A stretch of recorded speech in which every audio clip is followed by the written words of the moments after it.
सोचो कि रातों रात बाढ़ आ जाती है,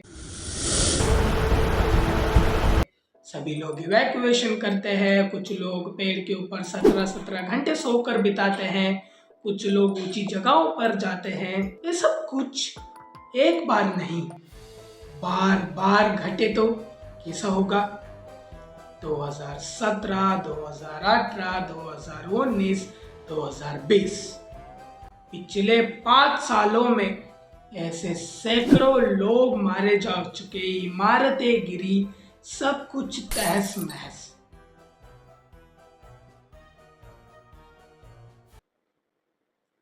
क्योंकि 5 सालों में घटने वाले ऐसे कभी कभी इंसिडेंट हर साल घटते आ रहे हैं असम के अंदर।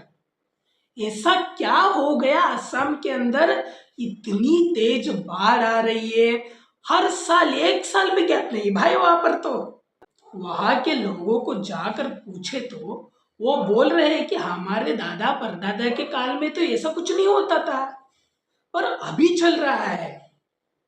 भाई इसके लिए सरकार कुछ नहीं कर रही है क्या? अब तुम लोग पूछोगे तो सरकार कुछ करेगा कि नहीं? भाई करता है, फ्लड आता है, फ्लड आने के बाद इमारतें गिरती है, इमारतें गिरने के बाद वो सब कुछ इवैक्यूएशन करते हैं और बोलते हैं कि हम इस बार इतनी बढ़िया इमारतें बनाएंगे कि कभी भी नहीं गिरेंगे।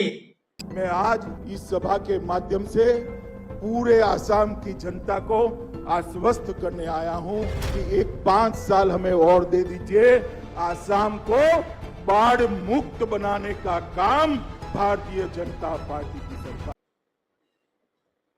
मुझे भी भरोसा नहीं होता भाई इनके भाषण पर। अब थोड़ा यहाँ पर ध्यान देते हैं कि आसाम के अंदर बाढ़ आ रहा है, वो बाढ़ क्यों बढ़ता जा रहा है? नदियां अपने साथ सेडिमेंट्स लाती है।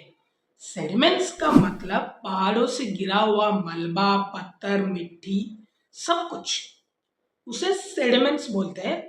वो सेडिमेंट्स अपने साथ लेकर जाते हैं, मतलब नदी की एक बाउंड्री होती है ना, इतनी बाउंड्री के अंदर वो सेडिमेंट्स, मिट्टी, मलबा सब कुछ दब दब दब दब के नदी के पानी अपना फ्लो जो जा रहा होता है उसे छोड़कर बाहर जाने लगता है, इसलिए फ्लड ज्यादा बढ़ता जा रहा है।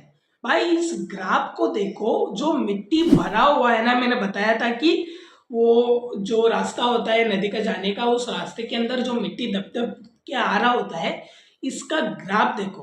पहले कितना कम था, बहुत में 4000, बाद में डायरेक्ट 6000। भाई इतना ज्यादा ग्राफ इंक्रीज।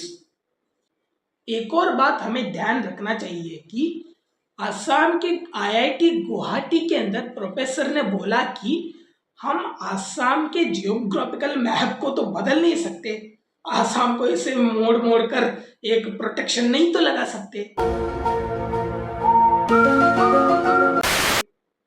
भाई इसके लिए आसाम के लोगों को फ्लड के साथ रहना सीखना पड़ेगा, आईआईटी के प्रोफेसर ने बोला है।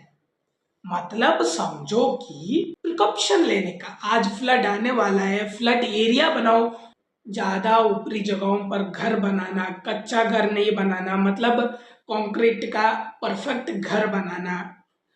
और भाई मेरे रिसर्च के अनुसार कैरी मिनाटी और फुकरा इंसान ने अपने लाइव स्ट्रीम से जो रुपया कमाया है, वो सारे रुपए को आसाम के फ्लड के अंदर जो नुकसान हुआ है ना, उस नुकसान के भर्ती के लिए डाला गया है। रिलायंस इंडस्ट्री, हाँ भाई अपने अंबानी तो आ गए, यहाँ पर छाप छोड़ के ही जाएंगे। रिलायंस इंडस्ट्री ने 21 करोड़ रुपए दान किया है और अदानी इंडस्ट्री ने 11 करोड़ रुपए दान किया है। JSW cement,